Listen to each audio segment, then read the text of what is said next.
My daughter Linda says she loves my farm more than any place on earth. She loves the rolling hills, the old oak tree my late husband planted, the fresh country air. She also loves to throw parties here. The only problem is, for her biggest party of the year, the one with the marquee tent, the caterers, and the dance floor, she forgot to invite one person.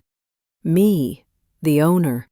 She assumed I would just stay quietly in my house while she and her friends took over my property.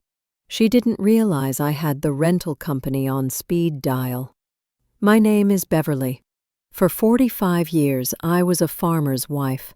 My husband Bill and I worked this land with our own 2 hands. We raised 200 head of cattle, 3 children, and a whole lifetime of memories on these 300 acres. After Bill passed 10 years ago, I sold off most of the livestock and leased the big pastures to a neighbor. I kept the farmhouse, the big red barn, and the 10 acres of rolling hills that surround them. It's my sanctuary, my peace. Linda is my youngest, my city girl. She's a successful lawyer in the city, married to another successful lawyer. They have 2 lovely children and a life that is a constant, hectic whirlwind of ambition. For them, my farm is not a place of work and memory. It's a rustic, charming escape, a free weekend getaway. In the beginning, I loved their visits.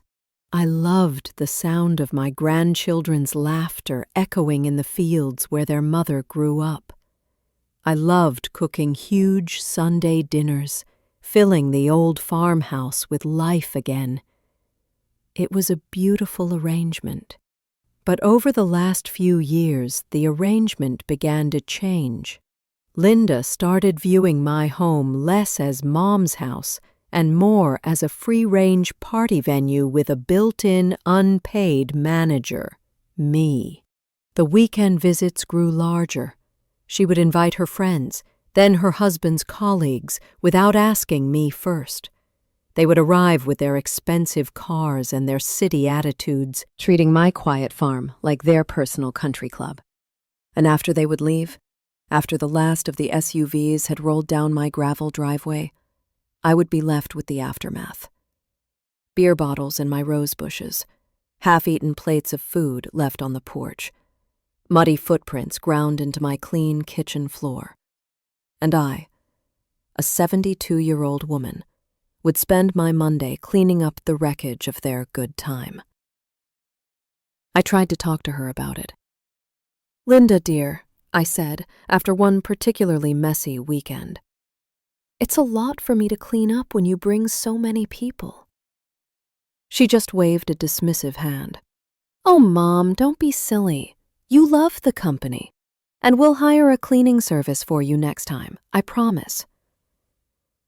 But next time never came. The promise, like so many others, evaporated into the city air as soon as she drove away. I began to feel less like a mother and more like an invisible, unpaid groundskeeper. My home was still mine on paper, but on the weekends it belonged to them. I was just the quiet, slightly grumpy old woman who came with the property. I could feel a hard, cold resentment beginning to take root in my heart, and I knew something had to give. The breaking point, the moment a simmering resentment boiled over into a cold, hard resolve, came, as so many family dramas do, on the 4th of July weekend.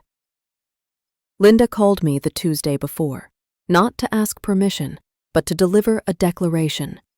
"Hey, Mom, just giving you a heads up.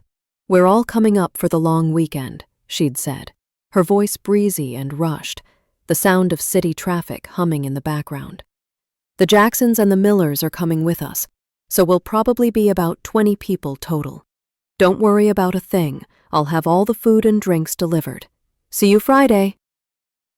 And then she'd hung up before I could voice a single objection. 20 people. For 4 days. My quiet, peaceful home was about to be turned into a free, fully staffed bed and breakfast, and the staff, as always, would be me. They descended on Friday afternoon in a convoy of expensive SUVs, a loud, cheerful, invading army. They spilled out onto my lawn, their arms full of designer coolers and bags of artisanal potato chips, and immediately began to colonize my farm. Linda, my daughter, transformed into the gracious lady of the manor, directing her friends to the best spots for sunbathing and pointing out the path down to the creek. Her husband, Tom, fired up my late husband's massive barbecue grill like he owned the place, while their children and their friends ran screaming through my carefully tended vegetable garden. For the next 2 days, I was the invisible hostess. I moved through the chaos like a ghost, my presence only noticed when something was required. I was the one who refilled the ice chests, who made sure the guest bathroom had toilet paper, who quietly mopped up a trail of muddy footprints from the kitchen floor after a group came back from the creek. I was the one who brewed endless pots of coffee in the mornings, listening to them recount the previous night's festivities as if I hadn't been the one awake until 2 a.m. cleaning up the first wave of their mess. I tried to join in, to be a part of the fun.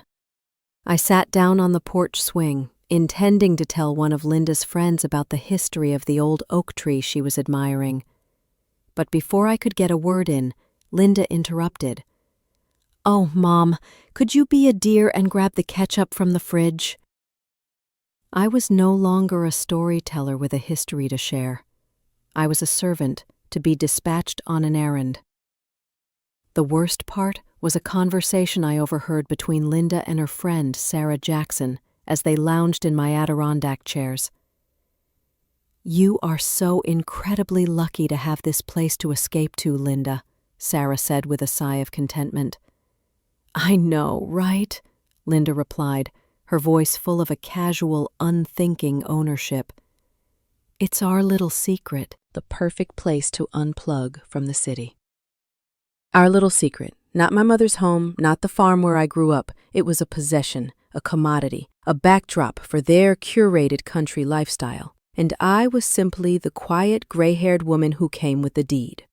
The grand finale was the fireworks display on the night of the 4th.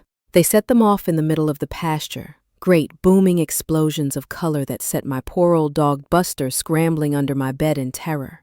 I spent the hour not watching the sky, but sitting on the floor in my bedroom, stroking my trembling dog and feeling a profound and bottomless sense of alienation. The next morning they were gone. They packed up their cars in a flurry of laughter and farewells, their faces rosy from the sun, their bodies tired from their weekend of unplugging. "Thanks for everything, Mom," Linda said, giving me a quick, distracted hug at the door. "It was a perfect weekend, so relaxing. We'll try to come back in a few weeks." "Linda," I started, gesturing towards the disaster zone that was my kitchen. "The mess." "Oh, Mom, don't you worry about a thing," she said, already halfway to her car. "Just leave it. I'll call that cleaning service I told you about as soon as I get back to the city, I promise." I stood in the doorway and watched her expensive SUV disappear down the long gravel drive, leaving a cloud of dust in its wake. The house was silent now, save for the buzzing of flies over a sticky, half-empty bowl of potato salad on the kitchen counter. I looked at the overflowing trash cans on the porch. I looked at the firework casings littering my pasture. And I looked at the milky white water ring that a wet cocktail glass had left on the surface of my grandmother's antique cherrywood chest in the living room. And in that moment, something inside me broke. Or perhaps it was not broken but forged into something new, something hard and cold and clear as glass. The promise of a cleaning service was a lie, and we both knew it. I was alone, left to clean up the wreckage of their relaxation. The resentment that had been simmering for years had finally hardened into a quiet, unshakable resolve. This would not happen again. The next time Linda decided to throw a party at our little secret getaway, the hostess would not be so invisible. In the month that followed the 4th of July disaster, a fragile, frosty peace settled between us. Our weekly phone calls became exercises in polite evasion. I would answer Linda's questions with curt, single-sentence replies. And she, in her self-absorbed world, interpreted my coldness not as a deep and abiding anger, but as me being in a mood. She was incapable of understanding that the ground beneath her feet had fundamentally shifted, that her mother's boundless well of tolerance had finally, irrevocably, run dry. The declaration of war, when it came, was not delivered with a shout, but with a whisper. I was in my garden, my hands happily buried in the dark, rich soil of my tomato beds, a rare moment of true peace. My cell phone, which I kept in the pocket of my apron, began to ring. It was Linda. I wiped my hands on my jeans, sat down on the small garden bench, and prepared myself for another stilted, meaningless conversation. "Hi, Mom. Just checking in," she said, her voice a little too bright. "How are things on the farm?" "The tomatoes are coming in nicely," I said, my voice flat. "The zinnias are in full bloom." "Oh, that's great," she said, a slight hesitation in her voice. I could tell she had no interest in my tomatoes or my zinnias. She was simply performing her weekly duty. We exchanged a few more pleasantries before she said, "Well, I have to run. Board meeting in 5. Talk to you next week. Love you." "Goodbye, Linda," I said, and pressed the end button. I was about to slip the phone back into my pocket when I noticed the call timer was still running. She hadn't hung up properly. I could hear the muffled sound of her voice, no longer speaking to me but to someone else in the room with her. My first instinct was to hang up, to respect her privacy. But then, a cold, hard curiosity born of weeks of resentment made me stop. I lifted the phone back to my ear and listened. "Okay, she's off," I heard Linda say, her voice no longer the bright, careful tone she used with me, but a dismissive, exasperated sigh. "God, she's been so frosty lately. I swear she gets more cantankerous every year." The casual, cruel words were a punch to the gut. I sat frozen on my garden bench, the scent of ripe tomatoes suddenly sharp and acidic in the air. "Is everything set for the party?" It was the voice of my son-in-law, Tom. "Almost," Linda replied, her voice now animated, full of an excitement she had never shown for my zinnias. "I just confirmed with Premier Party Rentals. They're delivering the big marquee tent, the dance floor, and all the tables on the Wednesday before. And I spoke to the caterer. It's going to be incredible, Tom. Our 15th anniversary, 100 people, at the farm. It's going to be the party of the year." 100 people, a marquee tent, a dance floor. My quiet, peaceful farm. A cold, heavy stone settled in the pit of my stomach. "Honey," Tom said, a note of caution in his voice, "are you sure about this? Did you actually ask your mom?" I held my breath, waiting for her answer. Linda let out a short, derisive laugh. "Oh, please, Tom. You know how she is. If we ask, she'll just fuss. She'll worry about her precious garden beds, or the noise, or the number of cars. It's so much easier this way. We'll just tell her we're coming up for the weekend with a few friends, like we always do. She'll stay in her house. She won't even notice the scale of it until it's happening. What's she going to do then? Kick everyone out? She won't even notice." The words were the ultimate act of erasure. In my own home, I was to be a ghost, a non-entity, a fussy old woman to be managed and deceived. "Besides," Linda added, her voice full of a smug, unassailable logic, "what's she going to say? No? It's our family farm too, in a way. It's for the family. Honestly, it's better to just do it and apologize later if she gets her feathers ruffled. The line finally went dead. I slowly lowered the phone from my ear, my hand trembling. I looked around at my garden, at the neat rows of vegetables, at the vibrant, chaotic beauty of the flowers.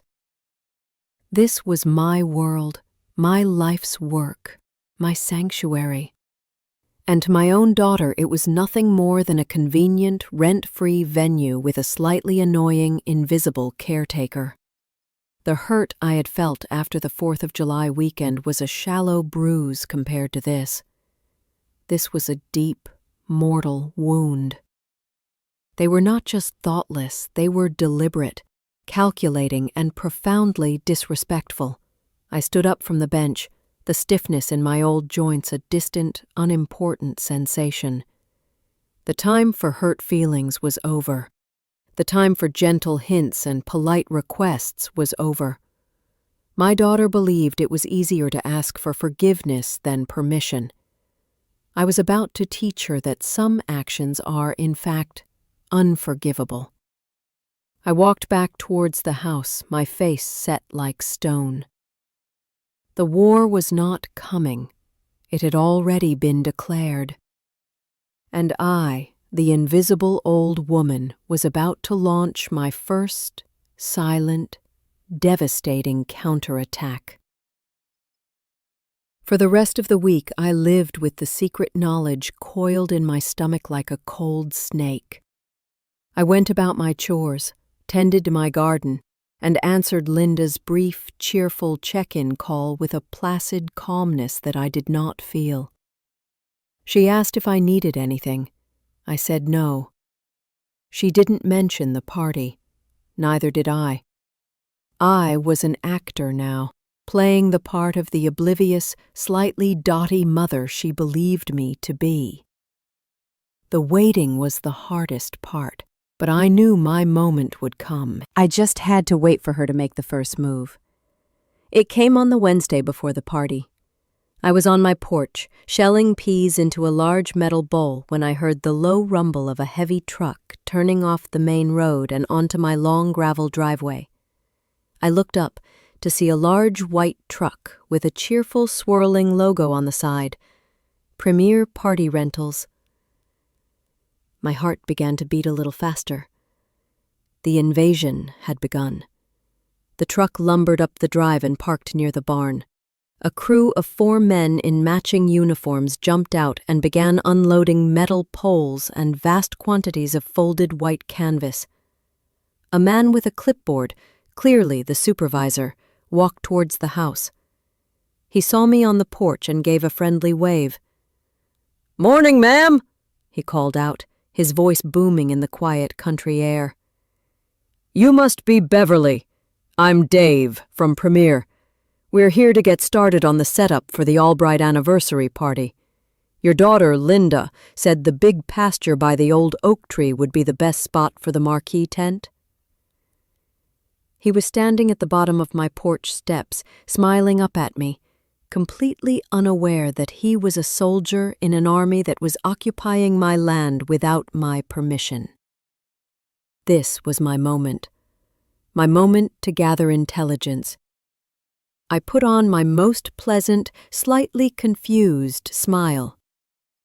"Oh, the party! Yes, of course," I said, as if it had momentarily slipped my mind. "My daughter, Linda, she handles everything. She is just so organized, isn't she?"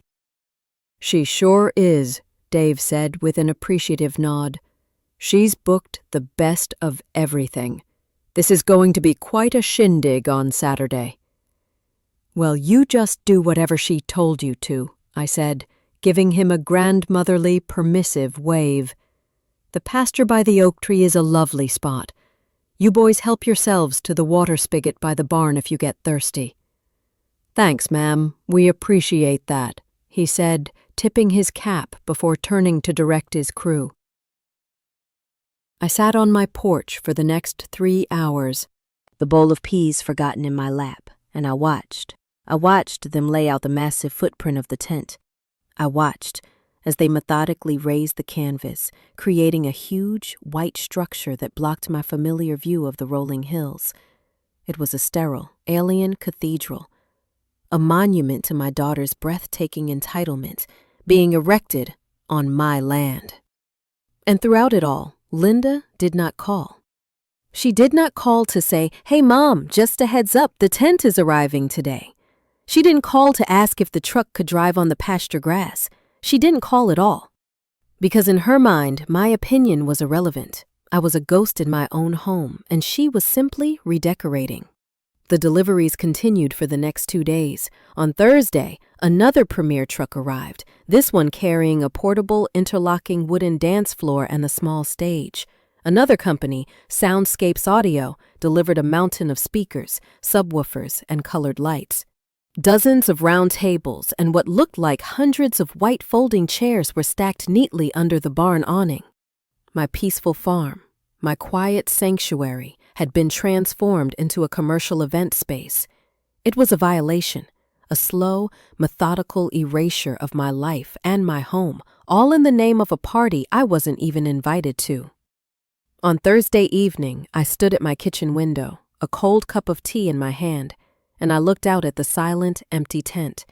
It glowed with a ghostly white light under the rising moon. It was an obscene, arrogant intrusion on the quiet beauty of my land. I now had everything I needed: the name of the company, the full, undeniable scope of the unauthorized event, the tangible, physical proof of their disrespect. Tomorrow morning, I would make my phone call. The time for quiet observation was over. The time for a counterattack was about to begin. Friday morning arrived with a fresh wave of invasions. A floral delivery van arrived, filled with extravagant arrangements of white lilies and roses that Linda had clearly ordered to match the marquee tent. Then came the caterers, an army of people in white chef's coats who began setting up a massive, stainless steel mobile kitchen near my barn. They were all polite, all professional, and all completely oblivious to the fact that they were setting the stage for a play whose final act had already been rewritten by its silent, invisible director. I watched them from my kitchen window, a cup of coffee growing cold in my hands. The time for waiting was over. The time for action had come. I had found a discarded work order from the tent setup crew the day before. At the top, in bold, cheerful letters, was the name Premier Party Rentals and their toll-free number. I walked into my late husband's study, a room I rarely used anymore. It was a quiet, masculine space, smelling faintly of old books and leather. It felt like the right place for this conversation. It was a room for serious business. I sat down in Bill's big leather chair behind the desk, took a deep, steadying breath, and I dialed the number. A cheerful-sounding young woman answered on the second ring. "Premier Party Rentals, this is Jessica speaking. How can I make your event special today?" "Hello," I said, my voice calm and even, betraying none of the furious, trembling energy I felt inside. "My name is Beverly Larson. I'm calling in regards to account number 7142B, the Albright anniversary party scheduled for tomorrow at 125 Miller Road." I heard the sound of a keyboard clicking. "Yes, Mrs. Larson, I have the Albright account right here," the voice said. 100 guests, the 40 by 60 marquee tent, full sound and lighting package. Looks like a beautiful event. Is there a problem? Do you need to add more chairs?" "There is a very serious problem," I said, my voice dropping into a lower, more authoritative register. "I am the legal owner of the property at 125 Miller Road. I am Beverly Larson, the name on the deed, and I did not at any point authorize this event to take place on my land." The cheerful silence on the other end of the line was deeply satisfying. I could hear the gears turning in the young woman's head, the sudden shift from customer service to damage control. I'm sorry, ma'am, I don't understand," she finally stammered. "Our contract is with Mrs. Linda Albright. She's the client of record. She assured us the venue was secured." "Then your contract," I stated, each word a carefully placed stone, "is with a person who committed contractual fraud. She has no legal authority to offer my private property as a commercial venue. Therefore, your contract with her is void. All of that equipment, the tent, the tables, the dance floor, the chairs, is currently trespassing on my land without my permission." "Ma'am, I can have my manager call you back," she said, her voice now a panicked whisper. "Perhaps if we call Mrs. Albright, we can sort this all out." "There is nothing to sort out," I said, cutting her off with a cold, final precision. I was no longer a grandmother. I was a landowner defending her property. Your company has two options. Option 1 is you dispatch a crew to my property and remove every single piece of your equipment by the end of the business day today. Option 2 is I contact my lawyer and the county sheriff's department to report an illegal trespass and have your property impounded. The choice is yours. I will expect to see your trucks within the next few hours. Before she could reply, I gently but firmly placed the receiver back in its cradle. I had hung up. The deed was done. I sat back in Bill's old leather chair, the silence of the study settling around me. My heart was pounding, a wild drumbeat of adrenaline and a terrifying, exhilarating sense of my own power. For years I had allowed myself to be pushed around, to be taken for granted, to be made invisible. And with a single 3-minute phone call, I had taken back control. I knew what would happen next. The rental company was not a small-town operation. They were a professional corporation. They would immediately run a check on the county's public property records. They would see the name Beverly Larson as the sole owner. They would see the massive legal and financial liability of leaving hundreds of thousands of dollars of equipment on a property where they were officially trespassing. And they would act, not out of any sense of justice for me, but out of a cold corporate need for self-preservation. I walked out of the study and back to the kitchen. The caterers were laughing as they unloaded crates of champagne. The florist was artfully arranging a massive bouquet on a table that was not legally supposed to be there. The whole scene was a beautiful, elaborate, and completely doomed fiction. I poured myself a fresh cup of coffee and went out to my porch swing to wait. The sun was warm on my face. It was a beautiful day for a demolition. Friday came and went. A long, agonizing day of waiting. The trucks from Premier Party Rentals did not arrive. I imagined the phone calls that must have been happening in the city. The frantic account manager calling my daughter, Linda's smooth, reassuring voice explaining it all away. "Oh, my mother? You have to forgive her. She gets a little confused sometimes. Of course she knew about the party. Please don't pay her any mind. We'll see you on Saturday." They were a corporation, and faced with the choice between the word of a confused old woman and a lucrative, fully paid contract, they had clearly chosen the contract. For a moment, a sliver of doubt entered my mind. Had my plan failed? Had they outmaneuvered me? But as Saturday dawned, bright and clear, the doubt was replaced by a cold, hard certainty. They would come. A company like that could not afford to ignore a direct legal threat from a property owner. They were just waiting, letting the party begin, letting their client have her moment before they came to clean up the mess and mitigate their own liability. The lesson would simply be delivered a little later than I had planned. I spent the day inside, a silent, unseen ghost in my own home.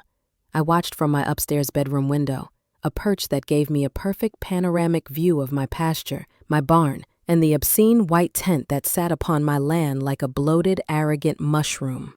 The invasion began around 4 o'clock. A steady stream of expensive, gleaming cars began to snake its way up my long driveway. Well-dressed city people, strangers to me and to this land, spilled out onto my lawn, their laughter sharp and loud in the quiet country air. The caterers, who had been there all day, began to circulate with trays of champagne and delicate, unidentifiable appetizers. And then the music started. It was not a simple playlist from a speaker. It was a live band, set up on the stage that had been delivered 2 days earlier. A loud thumping bass line began to pulse through the floorboards of my house. A crude, artificial heartbeat imposed upon the gentle rhythm of my farm. I watched my daughter. Linda was in her element. She wore a flowing, brightly colored dress and moved through the crowd like a queen, a champagne flute permanently attached to her hand. She and Tom were the perfect hosts, accepting compliments, laughing, basking in the glory of the perfect party they had orchestrated. "Linda, this place is breathtaking!" I heard a woman shriek as they passed below my window. "You are so lucky to have it!" "I know, right?" Linda had replied, her voice full of smug satisfaction. "It's our little secret, the perfect place to get away from it all." Our little secret. The words, carried on the breeze, were a fresh sting of salt in the wound. As the sun began to dip below the horizon, casting a golden syrupy light over the scene, a small traitorous part of me began to waver. I saw the faces of my grandchildren, running and laughing with their friends. I saw the genuine happiness on my son-in-law's face. This was a brutal public thing I was about to do, a permanent, family-shattering act. Was I sure? Was this really the only way? Then I looked away from the party towards the living room of my own house. And in my mind's eye, I saw it, the milky white water ring on my grandmother's cherry wood chest, a small permanent scar of their carelessness, of their disrespect, a symbol of the 1,000 other small cuts and bruises they had inflicted over the years. My resolve hardened like steel. This was not about cruelty. This was about a lesson, a painful, necessary, and long overdue lesson in respect. The party reached its crescendo. The decorative lights that had been strung between the trees and around the tent flickered on, creating a magical fairy tale atmosphere. The band launched into a loud upbeat song. The dance floor was full. The champagne was flowing. Linda and Tom's party was a roaring, spectacular success. They were standing on the peak of their social mountain, triumphant and oblivious. And then I saw it. At the far end of my driveway where it met the county road, a new set of lights appeared. They were not the soft yellow headlights of another guest's luxury sedan. They were the bright, high utilitarian beams of something much larger. A truck. And then another. And another. A convoy of 3 large white trucks, their cheerful swirling logos invisible in the gathering dusk, had turned off the road and was beginning its slow, deliberate, and unstoppable journey up my driveway, right towards the heart of the celebration. I took a deep breath. The demolition crew had arrived. The convoy of 3 large trucks did not use the main driveway. They rumbled slowly across the edge of the hayfield, their headlights bouncing, and came to a stop in a neat, imposing line at the border of the party's glow. The festive music and the cheerful chatter of 100 guests were momentarily drowned out by the hiss of their air brakes. A wave of curious glances rippled through the crowd. Were they delivering a late-night surprise? A fireworks display, perhaps? The driver's side door of the lead truck opened, and a man jumped down. It was Dave, the crew supervisor I had spoken to on Wednesday. He was not smiling now. His face, illuminated by the string lights from the tent, was a grim mask of professional resolve. He had a job to do, and he clearly did not enjoy it. He began walking purposefully through the crowd of well-dressed guests, his work boots a stark contrast to the designer heels and polished loafers around him. Linda was in her element, the center of a laughing, adoring circle of friends, a fresh glass of champagne in her hand. She was in the middle of telling a story, her voice bright and animated. She didn't see Dave approaching until he was standing right beside her, waiting patiently for a pause. "Excuse me, ma'am," he said, his voice polite but firm, and just loud enough to cut through the surrounding chatter. "Linda Albright?" Linda turned, a flicker of annoyance on her face at being interrupted by a member of the help. "Yes," she said, her tone dismissive. "Can I help you?" "My name is Dave, ma'am. I'm the crew supervisor for Premier Party Rentals," he said. The small circle of friends around them fell silent, listening with mild curiosity. "I'm afraid there's a serious problem with your event contract." Linda's smile tightened. She was embarrassed. This was a logistical issue, a conversation to be had discreetly, not in front of her important guests. She tried to steer him away from the group. "I'm sure it can wait," she said in a low voice. "Whatever it is, just send me a bill on Monday." Dave did not move. He stood his ground, his expression unwavering. "I'm afraid it can't wait, ma'am. The owner of this property, a Mrs. Beverly Larson, contacted our corporate office yesterday afternoon." At the mention of my name, a flash of genuine alarm went through Linda's eyes. "She informed us," Dave continued, his voice becoming a slow, deliberate pronouncement, "that this event was not authorized by her. She informed us that you, as the signatory on the contract, have no legal authority to offer this property as a commercial venue. And she informed us that, as of her phone call, our company and our equipment were illegally trespassing on her land." The words hit the small, privileged circle of friends like a series of stones. Their polite smiles faltered. This was becoming interesting.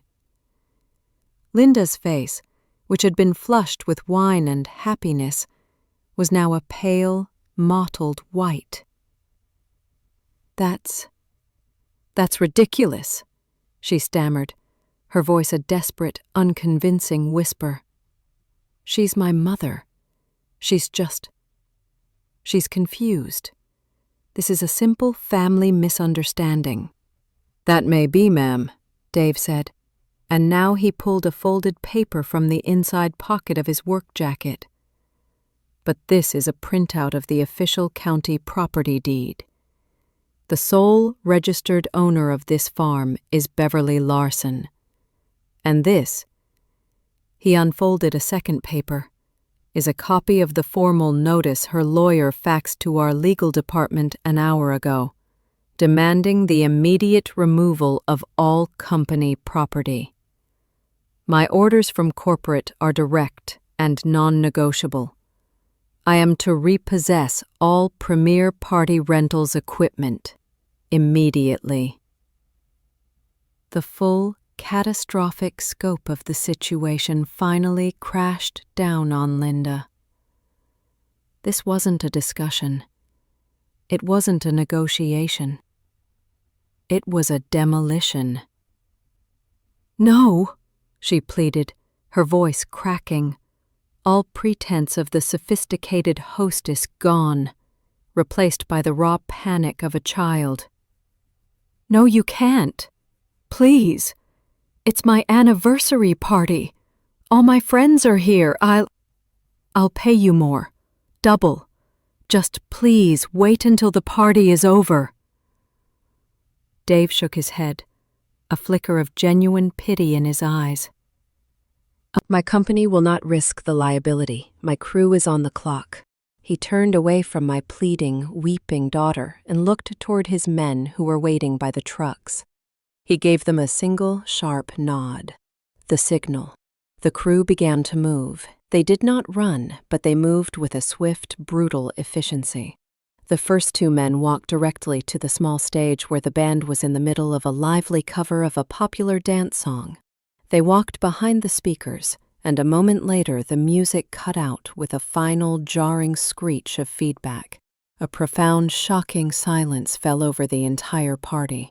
100 conversations stopped mid-sentence. Every head turned towards the stage where the band stood looking confused, their instruments suddenly mute.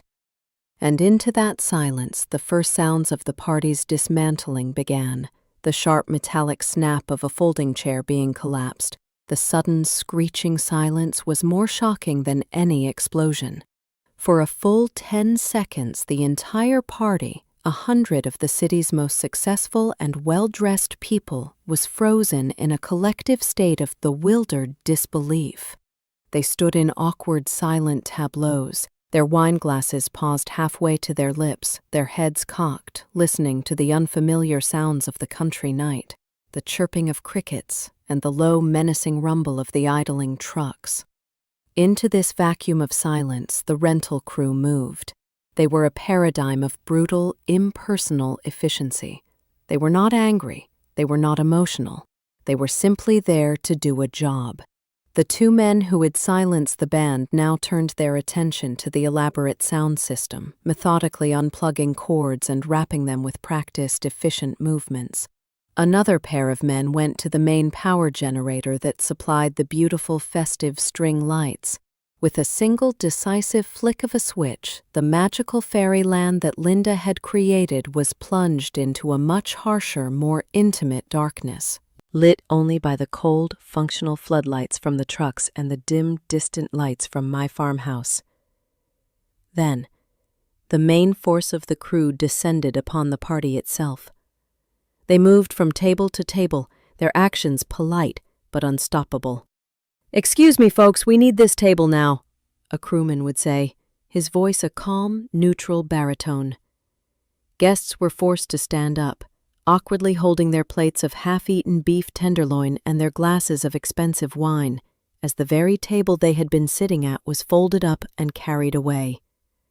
The crewmen moved with the speed of army ants, stacking the white chairs in loud, clattering towers of 10.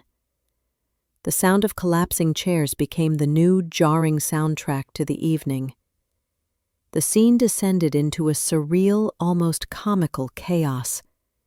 A woman in a silk dress shrieked as a crewman began to untie the decorative ribbons from the back of her chair while she was still sitting in it. A man sputtered in indignation as the linen tablecloth was whisked away from under his appetizer plate. The dance floor, the scene of so much joyous activity just minutes before, was being systematically dismantled, panel by interlocking panel, revealing the damp pasture grass beneath. The guests, realizing that this was not a technical difficulty but a full-scale, catastrophic failure, began to flee. The initial confusion morphed into a wave of delicious, horrified gossip, and then a frantic, collective desire to escape the most socially mortifying event of the season. A parade of shame began as Mercedes and BMWs were hastily retrieved from my pasture, their tires spinning in the soft dirt as they made their escape back to the city. Linda, my daughter, stood in the center of the carnage, a statue of pure, impotent horror. Her perfect party, her meticulously planned social triumph, was being literally repossessed right in front of her entire social circle. She tried to intervene, rushing towards a crewman who was stacking chairs. "Stop!" she shrieked, her voice thin and ragged. "You can't do this! I will sue your company into oblivion!" The crewman barely glanced at her. "You'll have to take that up with our legal department, ma'am," he said, not breaking his rhythm. "My orders are to clear the site." Her husband Tom was trying to do damage control, his face a mask of forced plastic apology as he intercepted departing guests. "So sorry about this bill, a bit of a mix-up with the vendors, you know how it is. We'll make it up to you." But no one was listening. They were all too busy rushing to their cars so they could be the first to spread the incredible story. I watched it all from my upstairs bedroom window. I did not feel a sense of triumph. I did not feel a thrill of revenge. I felt a deep, profound, and sorrowful sense of necessity. This was a forest fire, a terrible and destructive event, but it was the only way to clear the dead wood, the only way to make room for something new and honest to ever have a chance of growing again. I was watching the consequences of my daughter's arrogance, of her casual, consistent disrespect unfold in the most public and undeniable way imaginable. The final act of the demolition was the tent. The crew moved to the corners of the massive white structure, and with a coordinated series of actions, they began to release the tension on the main poles. With a great sighing groan of canvas, the roof of the tent began to sag, to collapse in on itself like a dying beast. The party was over.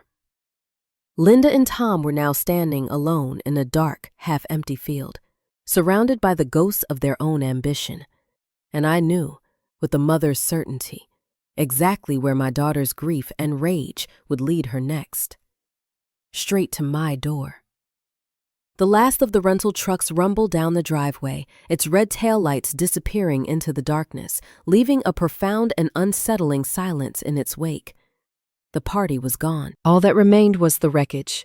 A few abandoned floral arrangements wilting on the grass, stray napkins fluttering in the breeze, and the dark, rectangular scar on the pasture where the dance floor had been. The caterers, having packed up their food with the grim haste of people fleeing a natural disaster, were the last to leave. My daughter Linda and her husband Tom stood in the middle of the dark, empty field. They were two small, solitary figures in a landscape of their own humiliation.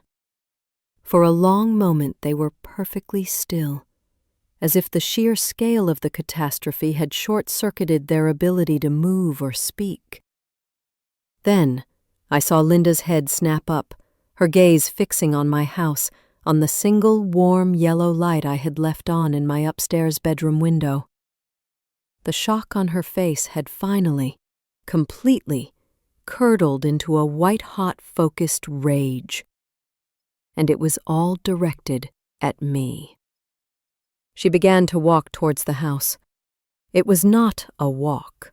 It was a march. Her expensive party dress was stained with grass.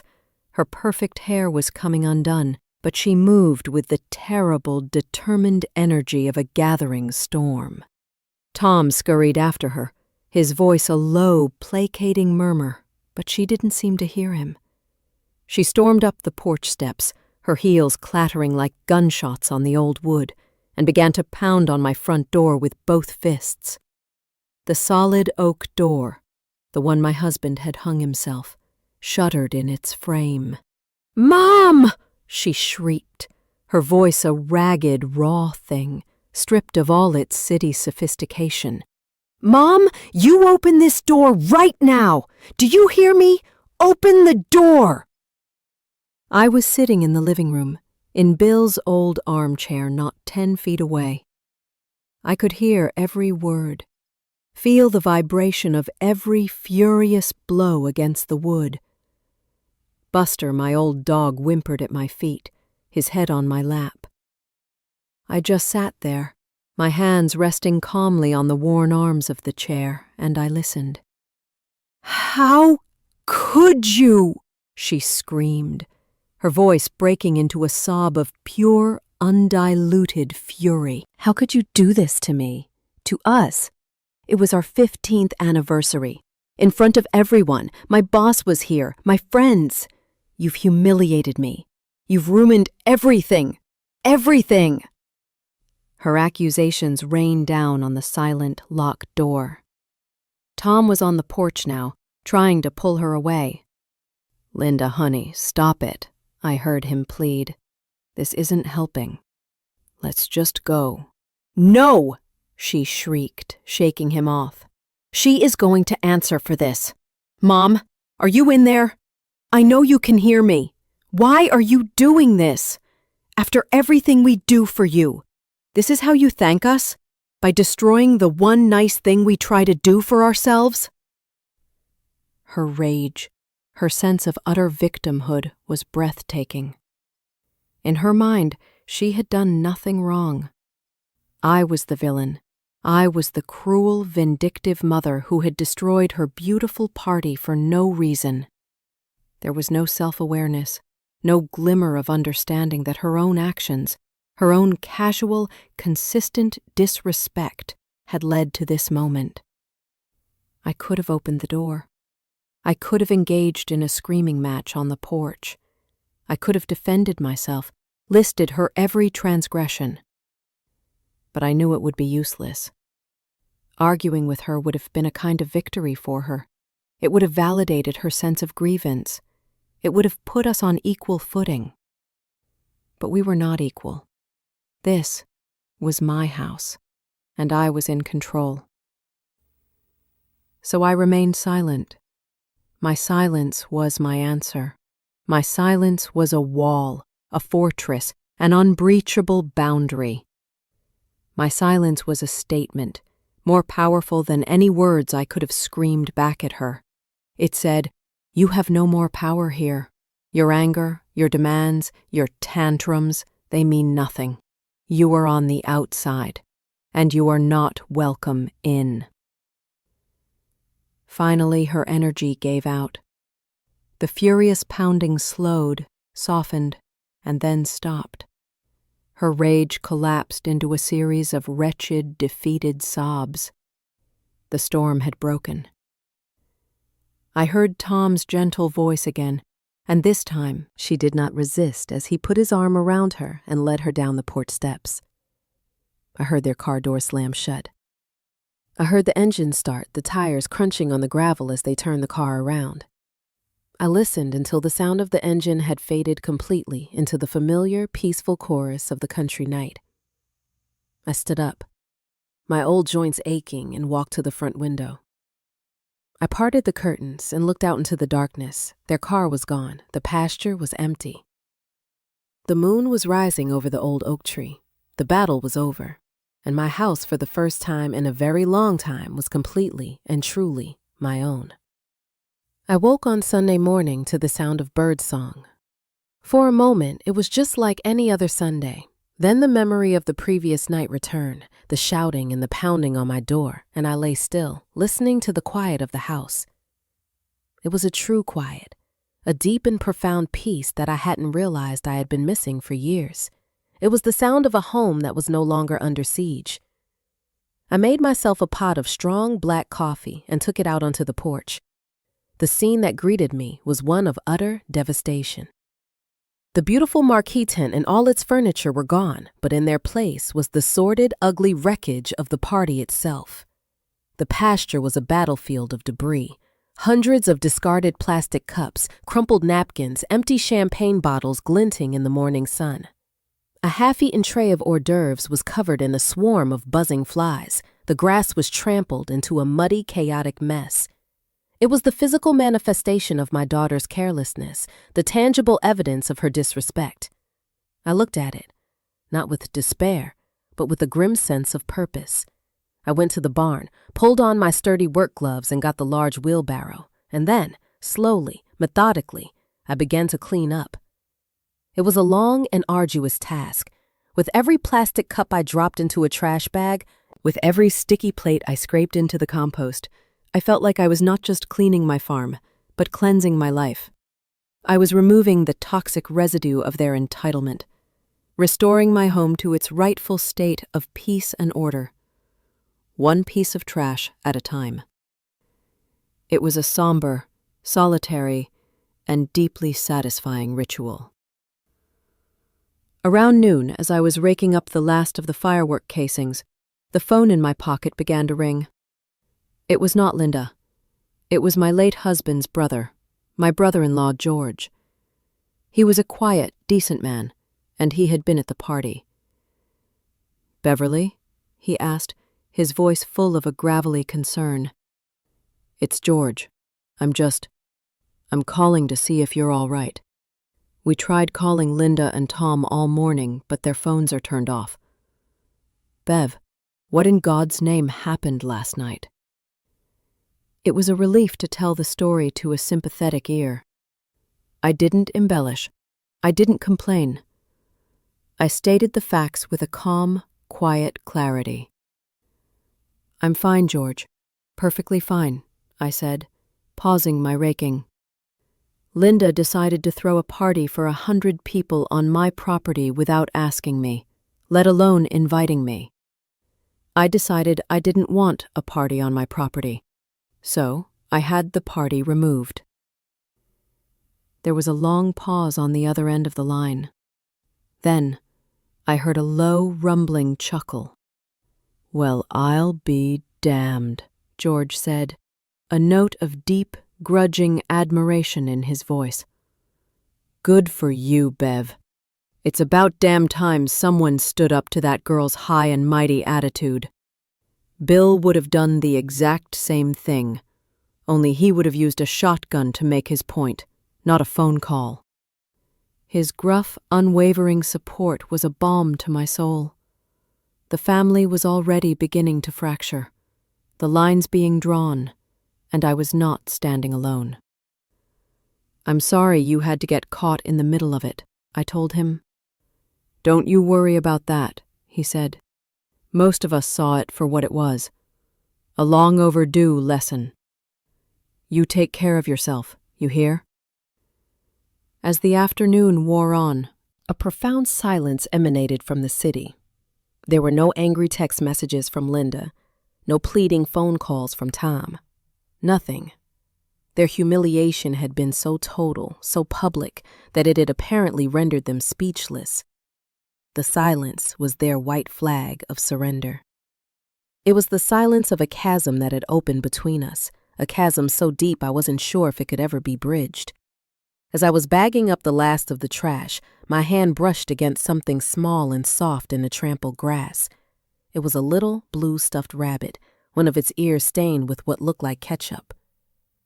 It belonged to my youngest granddaughter, Chloe. She couldn't sleep without it. I picked it up and brushed the dirt off its matted fur. And as I held the small, forgotten toy in my hand, the full, painful cost of my victory settled upon me. In this war for respect, there had been collateral damage. I had not just punished my daughter. I had created a rift that would now likely keep my grandchildren away from me. The thought was a sharp, unexpected pain, a reminder that even the most necessary of battles leave scars on everyone involved.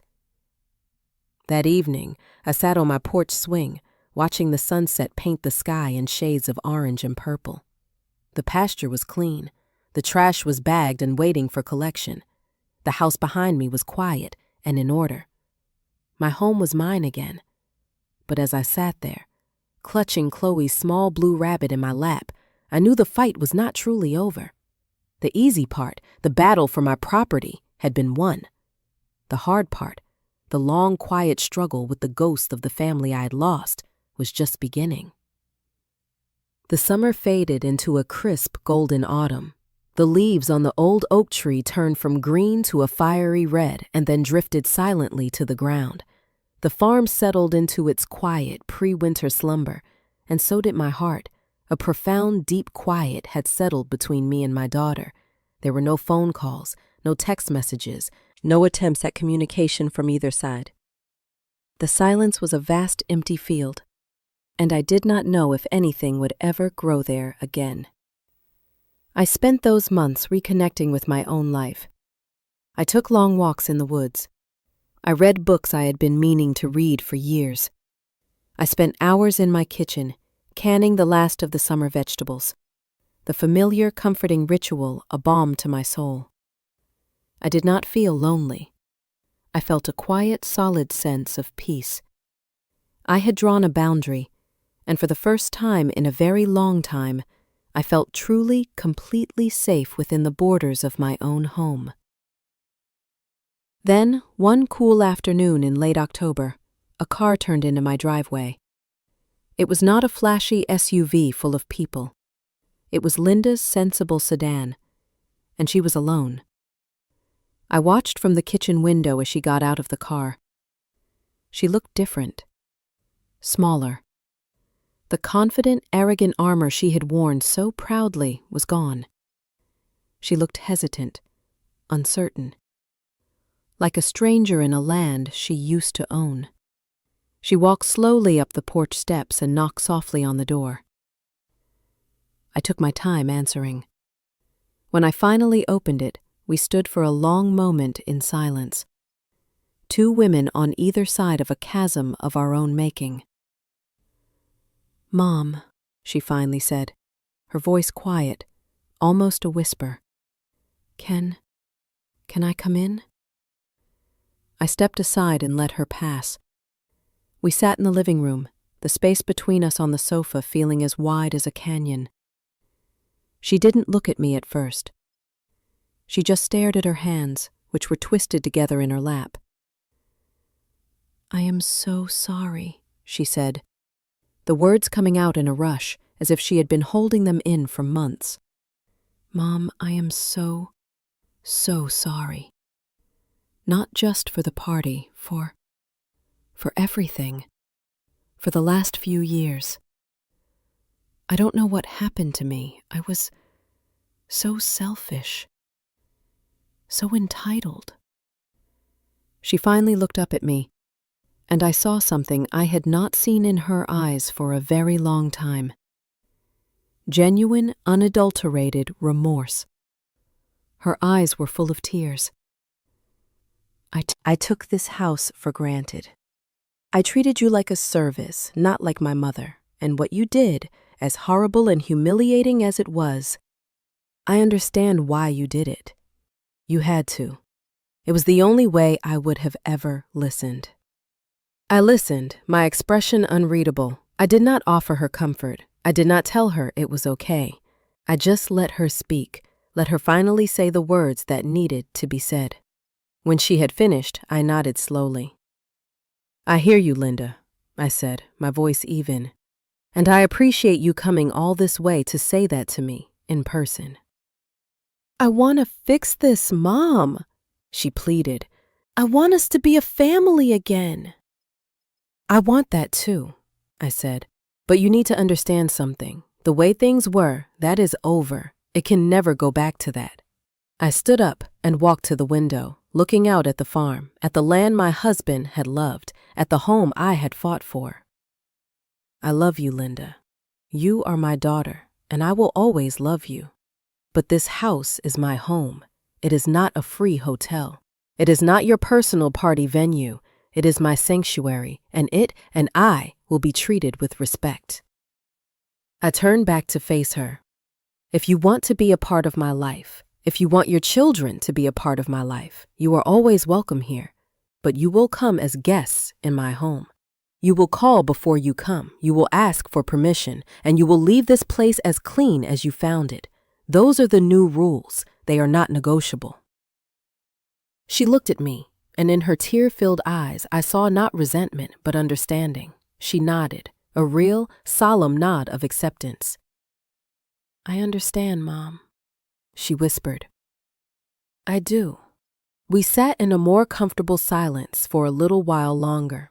To bridge the awkward gap, I went to the hall closet and retrieved the small blue stuffed rabbit that had been sitting on the shelf for months. "Chloe left this here," I said, holding it out to her. Linda took it, her fingers stroking the matted fur. "She's been asking about you," she said quietly.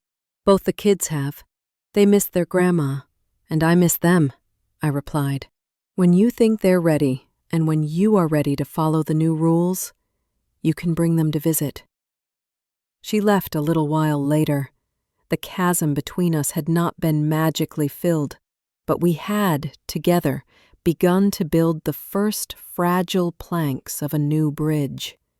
A bridge founded on the hard, solid ground of respect. I stood on my porch and watched her drive away until her car was just a small speck on the horizon. The future was still uncertain, but for the first time, it felt hopeful. I had not just reclaimed my farm, I had reclaimed my role as the matriarch of my family. I was no longer the invisible hostess. I was the gatekeeper. And the price of admission from now on would be respect.